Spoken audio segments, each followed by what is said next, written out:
నువ్వెందుకు అంత గ్లుంగా ఉన్నావు? అందరూ ఆడవాళ్ళే ఉన్న బస్సులో కండక్టర్ పని ఏమిటి?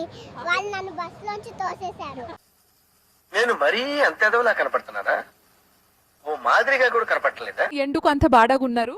20 లక్షలు పెట్టి చదువుకొని ఇప్పుడు 3 లక్షలకు పని చేస్తుంటే బాధపడకుండా ఎలా ఉంటాను? నువ్వెందుకు బాధపడుతున్నావు? నన్ను పెళ్లి కొడుకు చేస్తే నాకు కూడా పెళ్లి చేస్తారని అనుకున్నాను, కానీ వాళ్ళు నన్ను కూర్చోబెట్టి పంపించేశారు.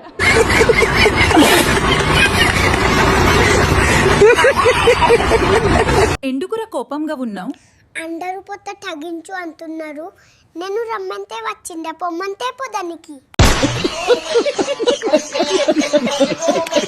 10వ తరగతి ఎందుకు అన్నిసార్లు ఫెయిల్ అవుతున్నారు?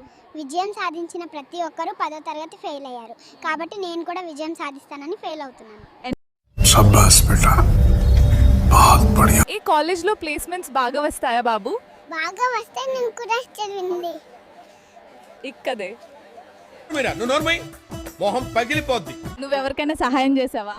ఒక ఆవిడ 3,000 పోగొట్టుకుని ఏడుస్తుంటే నేను దొరికిన 3,000లోంచి 100 ఇచ్చాను.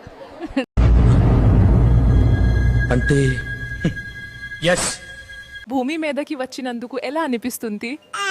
నన్ను వెనక్కి పంపించండి, నేను అంబని ఇంట్లో పుట్టాల్సి ఉండే. Would like to take notes while I take totes of the marijuana smoke.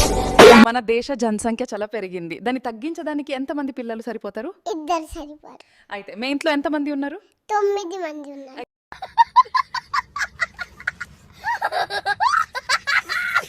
సుత్తెందుకు తెచ్చావు బాబు? ఎందుకంటే ఎప్పుడు ఏం జరుగుతుందో తెలియదు కదా, అద్దం పగలగొట్టి బయటికి వెళ్ళడానికి. समझा? हाँ नहीं तू समझा नहीं. సబ్స్క్రైబ్ చేసుకోకపోతేనే మెదవద్దు.